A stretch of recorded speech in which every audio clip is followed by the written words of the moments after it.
नमस्कार मित्रांनो, आता आपण पुढील चॅप्टर पाहत आहे जनरल, म्हणजेच त्याच्यावरती 20 मार्काच्या जे एंट्री करायच्यात आपल्याला. तर क्वेश्चन असा येतोय जनरल एंट्रीज किंवा जर्नलाइज द फॉलोइंग ट्रान्झॅक्शन. तर हा पण आपल्याला 20 मार्कालाच आहे आणि प्रॉब्लेम 20 मार्काला येत आहे आणि थेरी 10 मार्काला येत आहे. तर आपण आता दोन्हींचा एकत्रच अभ्यास करूया. थोडक्यात समजून घेऊया की जनरल एंट्री मागली पार्श्वभूमी आहे, ट्रान्झॅक्शन कसे होतात, पार्श्वभूमी काय, एंट्री कशी होती आणि एंट्री पण शिकू. म्हणजे थोडक्यात तुम्हाला जर थेरीमध्ये हा पार्ट आला तर तुम्हाला हे सगळं कामी येणार आहे आणि एंट्री करण्यासाठी तर बेसिक तुम्हाला हे लागणारच आहे आणि सोबत आपण प्रॉब्लेम कसा सॉल्व्ह करायचा ते पण पाहू. तर आपण सुरुवात करू. बेसिकली अकाउंटचं जे आपण म्हणतो त्याचं क्लासिफिकेशन ऑफ अकाउंट दोन असतात. म्हणजे वर्गीकरण अकाउंटचं दोन प्रकारे होते, एक पर्सनल आणि एक आहे इम्पर्सनल. तर पर्सनलमध्ये आहेत ना 3 उपप्रकार पडतात. तर नॅचरल आहेत, नॅचरल म्हणजे एखाद्या व्यक्तीचं नाव असतं तर त्याला नॅचरल म्हणतो आपण डायरेक्ट. आर्टिफिशियल असतं म्हणजे these accounts represents a individual human being. म्हणजे आपण मग त्याच्यामध्ये आतमध्ये लिहू शकतो थेरीला जर आलं तर. आर्टिफिशियल तर हे ऑर्गनायझेशन किंवा असोसिएशन असतात इस्टॅब्लिश बाय लॉ, तर त्याला आर्टिफिशियल म्हणतो. जसं ABC प्रायव्हेट लिमिटेड असू द्या किंवा एखादी सोसायटी असू द्या, ते सगळं नॅचरल आर्टिफिशियलमध्ये आलं. बँक वगैरे, बँकेची नावं. आणि तिसरं असतं रिप्रेझेंटेटिव्ह. हे पर्सनलचे सबटाईप आहेत. तर रिप्रेझेंटेटिव्ह म्हणजे कसं असतं, असे काही खर्च आहेत, असे काही इन्कम आहेत की ते प्रतिनिधित्व करत असतात त्या खर्चाचं किंवा इन्कमचं. तर त्याच्यामध्ये it's related to outstanding and prepaid. आणि कॅपिटल पण कसं आहे, प्रतिनिधित्व करतं म्हणून ओनरचं किंवा डायरेक्टरचं. तर त्यामुळे कॅपिटल पण हे रिप्रेझेंटेटिव्ह अकाउंट आहे आणि पर्सनलमध्ये येतं. तर म्हणजे आपण जे हे एंट्री करणार आहे, ट्रान्झॅक्शन दिलेलं असतं त्यामध्ये इफेक्ट पडतो. ही सगळी अकाउंट आहेत ना, ही ह्या दोनमध्ये जाणार आहेत, पर्सनल आणि इम्पर्सनल. हे वर्गीकरण आहे ॲक्च्युअल, हे वर्गीकरण आहे, हे टाईप आहेत. पर्सनल अकाउंट, रिअल अकाउंट आणि नॉमिनल अकाउंट ह्या 3 अकाउंटमध्येच जाणार आहे. आणि ह्या तिन्हींचा नियम आपण गोल्डन रूल्स बघणार आहे आणि त्यानुसार एंट्री ठरवणार आहे की ती कुठं जाते, कुठल्या अकाउंटमध्ये जाते आणि त्याच्या नियमानुसार त्याला डेबिट द्यायचं का क्रेडिट द्यायचं, तर ते बघणार आहे. तर थोडक्यात आपण थेरी समजून घेतोय. पर्सनल अकाउंटमध्ये हे 3 उपप्रकार समजून घेतलं. तसंच इम्पर्सनलमध्ये 2 अकाउंट आहेत, तर रिअल अकाउंट आणि नॉमिनल अकाउंट. तर रिअल अकाउंटमध्ये काय आहे की जे ऑल प्रॉपर्टीज वगैरे असेट आहेत ना ओन बाय द बिझनेस, तर त्या सगळ्या रिअल आहेत. तर मग त्यामध्ये रिअलमध्ये 2 आहेत प्रकार, उपप्रकार. टँजिबल आहेत, इनटँजिबल आहेत. म्हणजे दृश्य आहेत आणि अदृश्य आहेत. तर दृश्य कुठलं आहे की तुम्हाला फर्निचर असेल, लँड बिल्डिंग असेल, मशिनरी असेल, कॅम्प्युटर असेल, तर ते तुम्हाला सगळं दिसणार आहे म्हणून ते टँजिबलमध्ये मोडतं. आणि इथं मी उदाहरणं कमी दिले ते कारण आपल्याकडं ते कमी जागा पण कमी आहे आणि कमी याच्यात आपल्याला जास्तीत जास्त आउटपुट घ्यायचं आहे, तर त्यासाठी मी कमी दिलेलं आहे. तर इनटँजिबलमध्ये की मालमत्ताच आहे, असेटच आहे किंवा प्रॉपर्टी आपली, तर ती रिअलमध्ये येते. आणि त्यात इनटँजिबल का, तर ती दिसत नाही, अदृश्य आहे. मग काय, गुडविल आपल्याला कधी दिसत नाही, ते नावलौकिक असते बिझनेसचा, मग ते असेटच आहे एक प्रकारे आपली. गुडविल असेल, कॉपीराईट असेल, ट्रेडमार्क असेल, तर ते इनटँजिबलमध्ये. बाकी सगळ्या दिसणारे असेट आहेत, कॅश आहे, तर ती टँजिबलमध्येच येणार आहे. त्यानंतर नॉमिनल आहे. नॉमिनल अकाउंटमध्ये असे घटक जातात की जे expenses, losses and income and gains असतील, पण ते दिसत नाहीत आपल्याला थोडक्यात. तर परचेस, ॲक्च्युअलमध्ये परचेस दिसत नाही आपल्याला. रेंट पेड गेलं तर आपण कॅश देतो, परंतु रेंट ॲक्च्युअल दिसत नाही आपल्याला, ते दिसत नाही. तर परंतु एक्सपेन्सेस किंवा लॉसेस आणि इन्कम अँड गेन्स आहेत, तर ते नॉमिनलमध्ये येणार. तर एक्सपेन्सेसमध्ये सांगितले तुम्हाला, परचेस केलं तर आपला खर्च होणार आहे, कॅश जाणार आहे किंवा क्रेडिटवर आपण काय घेणार आहे ते. रेंट पेड केलं तर खर्चच होणार आहे आपला तो थोडक्यात. तर ते एक्सपेन्सेस अँड लॉसेस. आणि इन्कम अँड गेन्समध्ये काय येणार आहे, जर आपण मालाची विक्री केली, सेल्स केला, तर आपलं इन्कम होणार आहे म्हणून ते इन्कममध्ये येणार आहे. कमिशन रिसिव्ड, डिस्काउंट रिसिव्ड, जे पण आपल्याला काय मिळणार आहे, इंटरेस्ट ऑन इन्व्हेस्टमेंट, तर ते आपलं इन्कम आहे आणि ते दिसत नाही. इंटरेस्ट ऑन म्हणजे भेटतं आपल्याला, परंतु इंटरेस्ट कधी आपण बघितलं आहे का, नाही, म्हणून ते नॉमिनलमध्ये येणार आहे. तर हे साधारण आपल्याला वर्गीकरण देण्यात ठेवण्यापेक्षा हे 3 टाईप देण्यात ठेवायचे आहेत, पर्सनल, रिअल आणि नॉमिनल. हे 3 अकाउंट आहेत. म्हणजे कुठले पण मी जर अकाउंट घेतलं ना, जसं परचेस असेल, सेल्स असेल, ड्रॉविंग असेल किंवा काय असेल, तर ते अकाउंट ह्याच्यात कुठल्या 3मध्ये जाते ते पहिल्यांदा आपल्याला पाहायला लागतं. आणि त्यानंतर मग ह्या अकाउंटचा ह्याचा नियम काय आहे, त्यानुसार ते डेबिट द्यायचं का क्रेडिट द्यायचं ते आपण ठरवतो. तर तसंच जनरल एंट्री होती म्हणजे काय की थोडक्यात बघा, सुरुवात कशी आहे की तुम्ही काहीतरी सुरुवात करता, तर ते तुमचं सोर्स डॉक्युमेंट्स असतं. त्यानंतर सोर्स डॉक्युमेंट असतं ते तुमचं ट्रान्झॅक्शनचा पुरावा असतो. तर ते ट्रान्झॅक्शन एकदा झालं की तुम्हाला त्या ट्रान्झॅक्शनचं असर्टन टू अकाउंट्स म्हणजे 2 अकाउंट निश्चित करायला लागतात की त्या ट्रान्झॅक्शनमध्ये कुठल्या 2 अकाउंट आहेत ते. त्यानंतर त्यांचं क्लासिफिकेशन करावं लागतं की ते पर्सनल आहे, रिअल आहे, नॉमिनल आहे. ते ठरवलं तुम्ही, क्लासिफिकेशन केलं. त्यानंतर असर्टन टू इफेक्ट्स म्हणजे काय की तुम्ही ठरवलं ते नॉमिनल आहे, मग नॉमिनल असेल, जर एक्सपेन्सेस असेल तर त्याला डेबिट द्यायचं आहे, इन्कम असेल तर त्याला क्रेडिट द्यायचं आहे. तर त्यानुसार तुमचा डेबिट क्रेडिट ठरणार आहे. म्हणजे असर्टन टू इफेक्ट्स डेबिट काय जाईल आणि क्रेडिट काय जाईल हे ठरवायचं आहे. आणि त्यानंतर अकाउंट टू बी डेबिटेड आणि क्रेडिटेड, बघितलं कुठलं डेबिट जाईल कुठलं क्रेडिट. आणि त्यानंतर मग त्याची जनरल एंट्री करायची. तर जेव्हा आपल्याला जनरल एंट्री दिलेल्या असतात, असे ट्रान्झॅक्शन दिलेले असतात की ABC deposited into the bank 10,000 bank of Baroda, in bank of Baroda. तर ते तुम्हाला असं ट्रान्झॅक्शन दिलेलं असतं, बँकेत पैसे भरलेत आणि त्याची एंट्री मारायची असते. तर असे तुम्हाला 10 ट्रान्झॅक्शन येतात आणि 10 ट्रान्झॅक्शनची एंट्री मारल्यावर तुम्हाला टोटल 20 मार्काला हे भेटणार आहे. तर ह्याचं ज्यावेळी एंट्र्या दिसतात तेव्हा तुम्हाला ड्राफ्ट तयार करायचा आहे, असा करायचा आहे. General entries for the year असं लिहायचं आहे. त्यानंतर तुम्हाला लिहायचं आहे डेट, पर्टिक्युलर्स, दुसरा कॉलम आहे पर्टिक्युलर्स. त्यानंतर LF म्हणजे लेजर फॉलिओ, जे ह्याची जनरलची आपल्या ह्याला जाणार आहे लेजरला एंट्री. तर तो इथं नंबर येणार आहे लेजरला, कुठं त्याचं अकाउंट ओपन केलं ते. आणि इथं डेबिट अमाऊंट आणि इथं क्रेडिट अमाऊंट. डेबिट असेल तर डेबिटची अमाऊंट लिहायची, टू क्रेडिट असेल तर क्रेडिटला लिहायची. तर दुसरी याच्यात गोष्ट असते की कुठल्या पण ट्रान्झॅक्शनची दोन इफेक्ट पडतात त्यावेळी डेबिट आणि क्रेडिट अमाऊंट ही इक्वलच असते, तर ती समानच असणार आहे. तर हे आपण बेसिक समजून घेतलं की सोर्स डॉक्युमेंट आहे, त्यानंतर ट्रान्झॅक्शन आहे, त्यानंतर सर्टन टू अकाउंट्स आहेत. म्हणजे सोर्स डॉक्युमेंट काय, इनवॉइस असतं आपलं. तर इनवॉइसमध्ये आपल्याला कळतं की परचेस गुड्स ऑन कॅश किंवा क्रेडिटवर, म्हणजे कॅशवर घेतला एक तर माल किंवा क्रेडिट उधारीवर घेतलाय, दोनच प्रकारे घेऊ शकतो. आणि दोनच ट्रान्झॅक्शन ह्याच्यामध्ये येतात अकाउंटमध्ये. बार्टर सिस्टम आपल्या अकाउंटमध्ये येत नाहीये. तर कॅश आणि credit transaction recorded in the books of account. तर त्यामध्ये परचेस गुड्स ऑन कॅश 10,000 किंवा ऑन क्रेडिट 10,000 असं ट्रान्झॅक्शन असेल तर काय होणार आहे, एक तर 2 अकाउंट मला निश्चित करायचे असर्टन टू अकाउंट्स. म्हणजे मला कळते की ह्याच्यामध्ये एक परचेस अकाउंट आहे आणि एक कॅश अकाउंट आहे. म्हणजे काय माझ्याकडे येते काहीतरी जाते, तर परचेस येणार आहे, कॅश जाणार आहे. म्हणजे ते 2 अकाउंट निश्चित झालेत. तर परचेस अकाउंट आहे, परचेस आपल्याला दिसत नाही पण तो आपला एक्सपेन्सेस आहे म्हणून ते नॉमिनल अकाउंट आहे. आणि नॉमिनल अकाउंटचा रूल्स आहे, तर त्यानुसार नॉमिनल अकाउंट सांगतं जर एक्सपेन्सेस आणि लॉसेस असेल तर त्याला डेबिट द्या, म्हणून परचेसला डेबिट द्यायचं आहे. आणि कॅश आहे ना, कॅश दुसरे अकाउंट आहे पण जे निश्चित केले आहे सर्टन टू अकाउंट्सपैकी कॅश अकाउंट, तर ते कॅश अकाउंट आहे ना रिअल अकाउंट आहे, कारण कॅश आपल्याला दिसती ती आपली ॲसेट किंवा प्रॉपर्टी आहे. तर त्यामुळे ती इथं रिअलमध्ये आली. रिअलचा नियम सांगतो डेबिट हॉट कम्स इन आणि क्रेडिट हॉट गोज आउट. तर आता आपल्याकडून परचेस केले म्हणजे कॅश आपल्याकडून जात आहे, तर कॅश जात आहे, गोज आउट होते म्हणून त्याला क्रेडिट द्यायचं. जर आता इथं ते ट्रान्झॅक्शन ऑन क्रेडिट असेल तर बघा कसं बदलते. क्रेडिट असतं त्यावेळी एक जे नाव असेल ABC XYZ त्या व्यक्तीचं नाव किंवा त्या कंपनीचं नाव दिलेलं असतं आपल्याला, तर ते दुसरं अकाउंट झालं. म्हणजे इथं आता कॅश येणार नाही, कॅशचं ट्रान्झॅक्शन नाही म्हणून कॅश येणार नाही, क्रेडिट आहे म्हणून हे येईल. आता ज्यावेळी एखाद्या याचं व्यक्तीचं नाव असतं किंवा काय असतं तर तुम्हाला मी सांगितलं ते पर्सनलमध्ये जातं. आणि तो पर्सनल त्याचं अकाउंटचं टाईप आहे पर्सनल.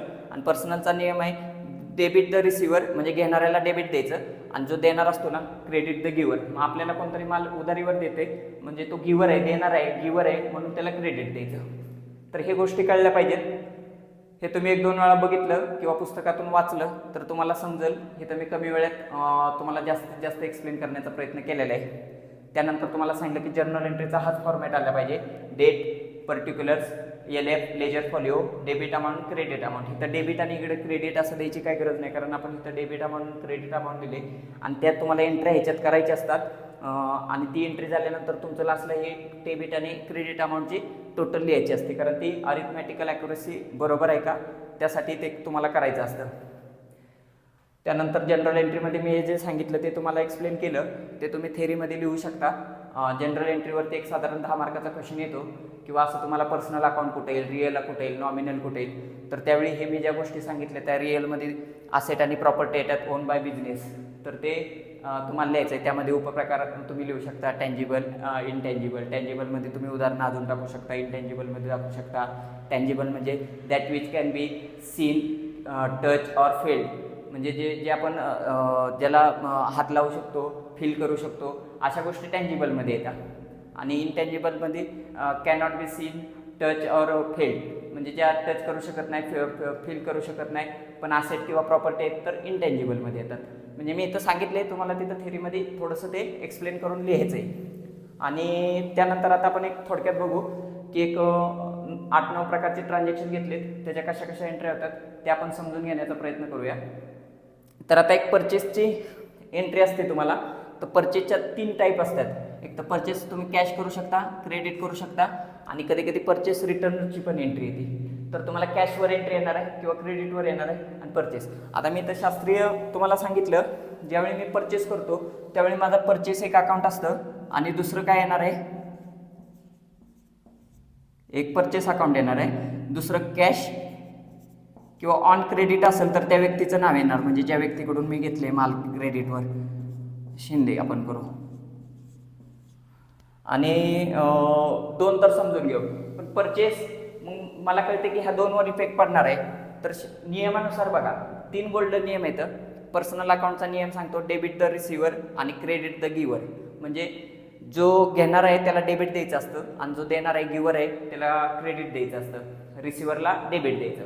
पर्सनलचा हा नियम आहे. रिअलचा नियम सांगतं डेबिट व्हॉट कम्स इन आणि क्रेडिट व्हॉट गोज आउट. म्हणजे जे येणार आहे त्याला डेबिट द्यायचं, जे जाणार आहे त्याला क्रेडिट द्यायचं.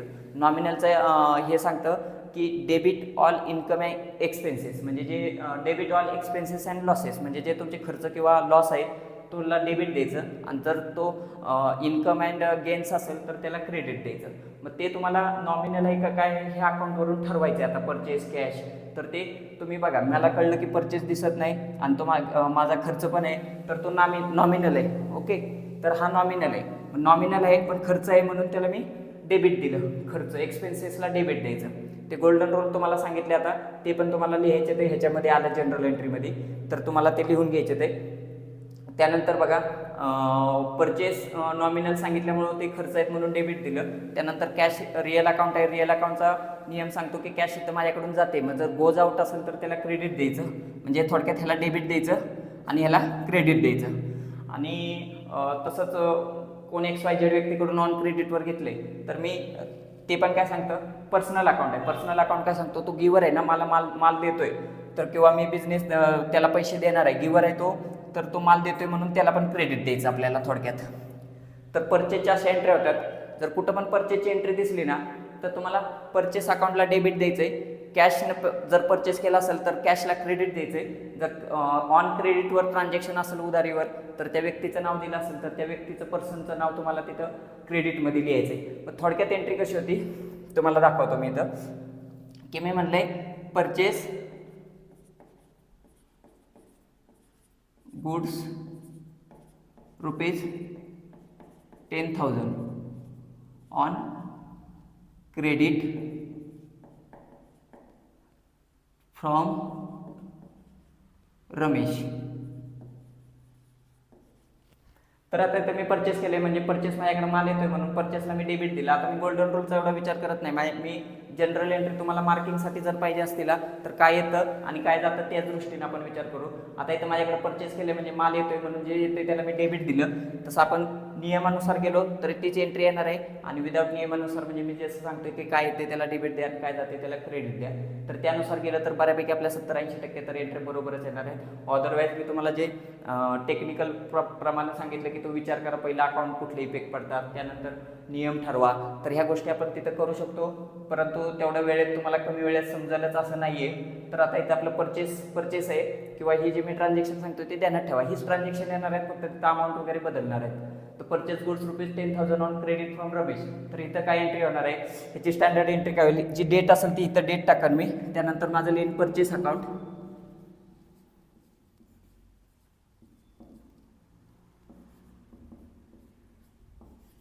डेबिट टू क्रेडिटवर घेतले आणि त्या व्यक्तीचं नाव द्यायचं आहे, कारण इथं कॅश येणार नाही, रमेश.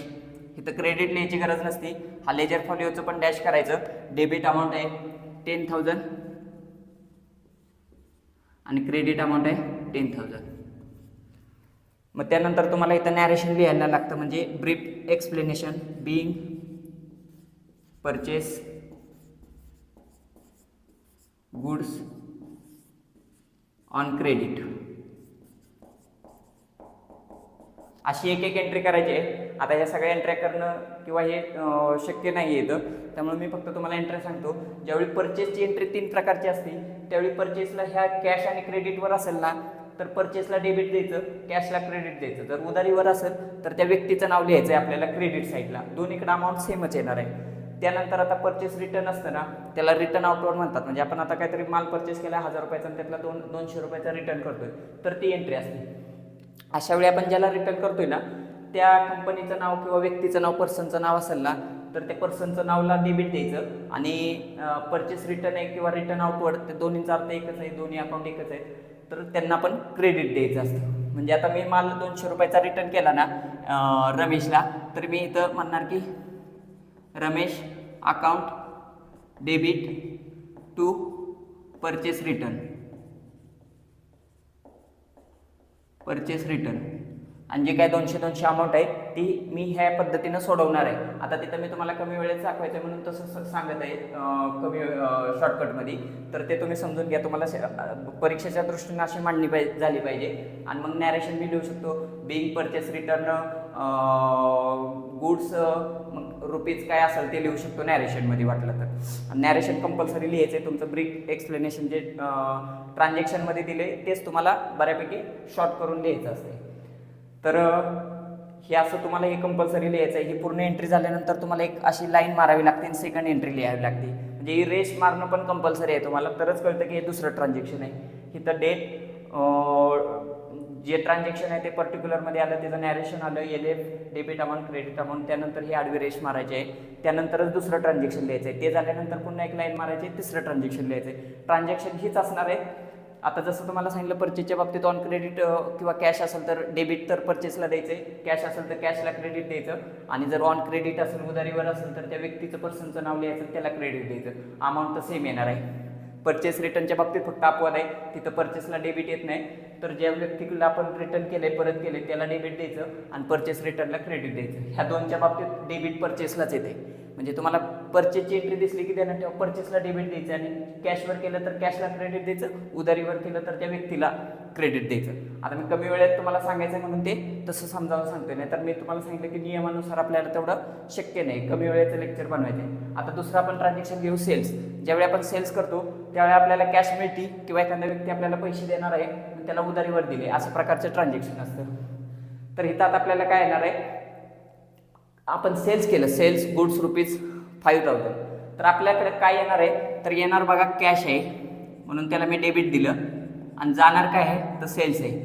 जसं परचेसच्या एंट्रीमध्ये आपण परचेसला डेबिट देतोय तसं सेल्सची एंट्री कॅश असू द्या, क्रेडिट असू द्या, उधारीवर असू द्या, दोन प्रकारच्या ट्रान्झॅक्शनमध्ये सेल्सलाच क्रेडिट येणार आहे, एवढं लक्षात ठेवा. आता कमी वेळेत तुम्ही असं त्यानं ठेवा आणि तिथं मांडण्याचा प्रयत्न करा. कारण तुम्ही जरी 10 एंट्रीमधल्या एक 7-8 एंट्री सोडवल्या तरी तुम्हाला एक 15-16 मार्क मिळून जाणार आहेत. तर सेलच्या बाबतीत पुन्हा एकदा सांगतोय, कॅश नसेल तर cash account debit to sales account, narration येणार बिंगचे सेल्स ऑन क्रेडिट किंवा ऑन कॅश, ते अमाऊंट येणार डेबिट अमाऊंट तेवढीच क्रेडिट अमाऊंट. जर उधारीवर असेल तर तिथं व्यक्तीचं नाव येणार त्या XYZ account debit to sales account, कारण मग मला कळणार की तो माझा डेटर आहे म्हणजे तो मला पैसे देणार आहे म्हणून त्याला डेबिट येणार त्या पर्सनलला. क्रेडिटवर असेल तर. पण सेल्स रिटर्नच्या बाबतीत बघा किंवा रिटर्न इनवर्डच्या बाबतीत जर माल मी परत केलाय तर सेल्स रिटर्न किंवा return inward account debit to XYZ company, ज्या कंपनीला मी परत केलाय तेच येणार आहे. म्हणजे परचेसच्या बाबतीत दोन्ही ट्रान्झॅक्शनला कॅश क्रेडिटला परचेसला डेबिट येते पण परचेस रिटर्नला क्रेडिट जाते. तसं सेल्सच्या बाबतीत उलट आहे, ही एंट्री पास झाली की तुमची ही एंट्री पाठवणार आहे. सेल्सला तुम्हाला कॅश आणि क्रेडिट असेल तर सेल्सला क्रेडिट द्यायचंय आणि डेबिट कशाला द्यायचंय तर ते कॅश असेल तर कॅशला द्यायचंय, क्रेडिट असेल तर त्या पर्सनल इंडिव्हिज्युअल अकाउंटला द्यायचंय. आणि सेल्स रिटर्नच्या बाबतीत सेल्स रिटर्नला इथं क्रेडिट नाही द्यायचं तर डेबिट द्यायचंय. म्हणजे ही एंट्री उलटी आहे तर ह्याच्या उलटी ही एंट्री होणार आहे, sales return debit to XYZ company. तसं आता ह्या दोन झाल्या परचेस सेलच्या, म्हणजे आपण एकूण ह्या 3 एंट्र्या 6 एंट्र्या एकाच इथं शिकलेलं आहे. हे फिक्स असंच येणार आहे, तुम्ही फक्त ते आता उदाहरणं समोर ठेवा आणि सोडवायचा प्रयत्न करा अशा पद्धतीने. त्यानंतर आहे good withdrawn bye proprietor for personal use, म्हणजे प्रोप्रायटरकडून माल वैयक्तिक कारणाकरता वापरला गेलेला आहे. तर ती एंट्री असते ज्यावेळी असं होतं प्रोप्रायटर करून माल वैयक्तिकरित्या वापरला जातो तर एक अकाउंट येतं ड्रायव्हिंग अकाउंट.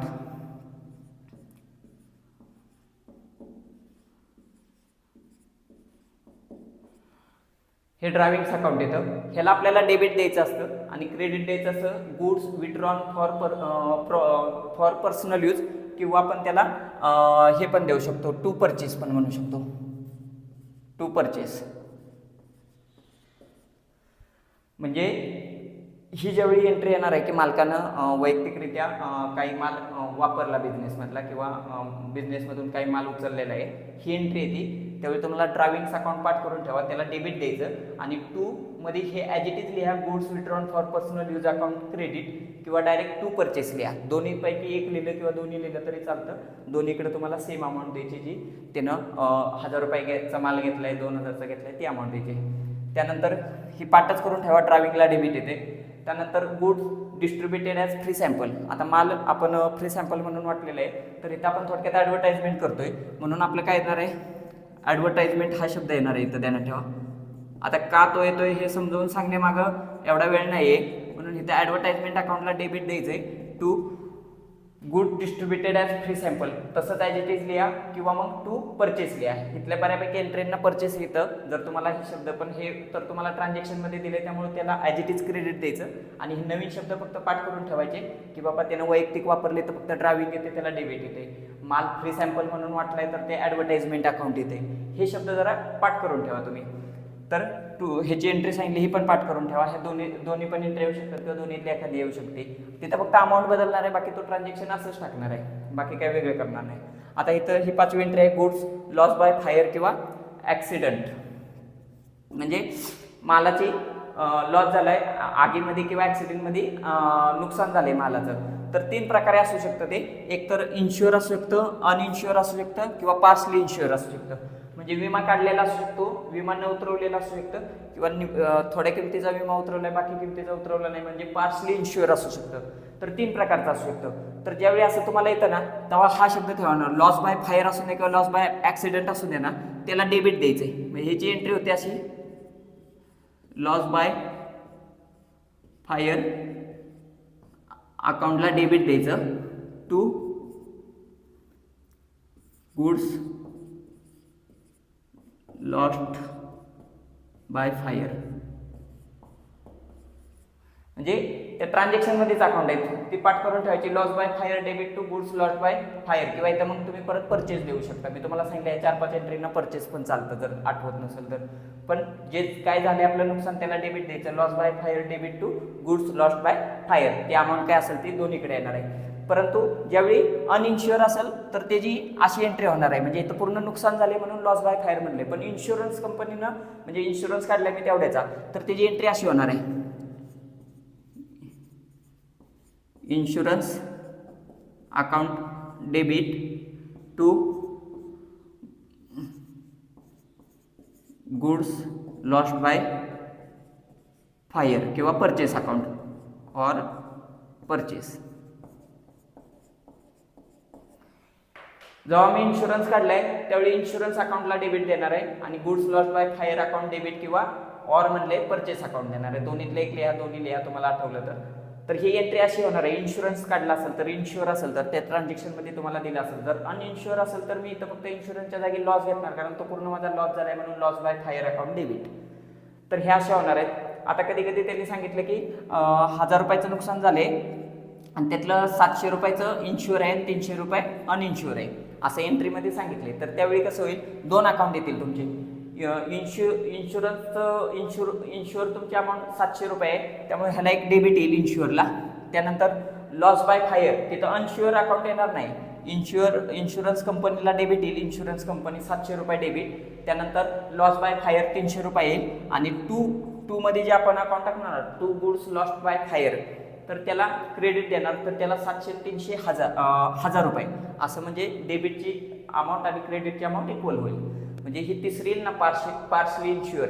म्हणजे त्यांनी सांगितलं पार्सली इन्श्युअर आहे, 700 रुपयाचा इन्श्युअर आहे, तर insurance account, insurance company account debited. त्यानंतर टू नाही देणार. लॉस बाय फायर म्हणजे 700 रुपयाचा इन्शुरन्स झाला, लॉस माझा 300 रुपयाचा झालं आणि एकूण टोटल गुड्स लॉस्ट बाय फायरमध्ये 1000 रुपये क्रेडिटला लिहिणार आहे. तर त्याची झाली. ह्याची जशी एंट्री आहे तशीच ह्याची एंट्री आहे, तशीच ह्याची एंट्री आहे. म्हणजे आता इथं गुड्स लॉस बाय थेफ्ट झाला म्हणजे माल चोरीला गेला आणि नुकसान झाले तर सेम येणार आहे. लॉस बाय थेफ्ट अकाउंटला डेबिट देणार, ह्या अकाउंटला डेबिट देणार.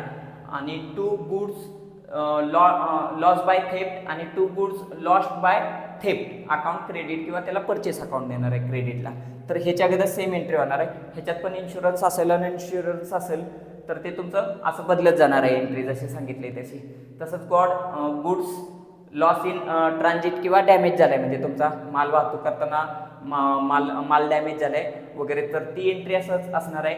Loss in transit account debit किंवा loss in damage account debit to goods lost in transit किंवा डॅमेज अकाउंट क्रेडिट मग ती अमाऊंट येणार आहे. त्यानंतर म्हणजे ह्या तुम्हाला मी जशा 3 सांगितल्या 3 6 सांगितल्या 6 7 8 9 10 11 12 13 14 तशात 15 16 17 एंट्री आपल्या आतापर्यंत झालेल्या आहेत. ही एंट्री समजून घ्या.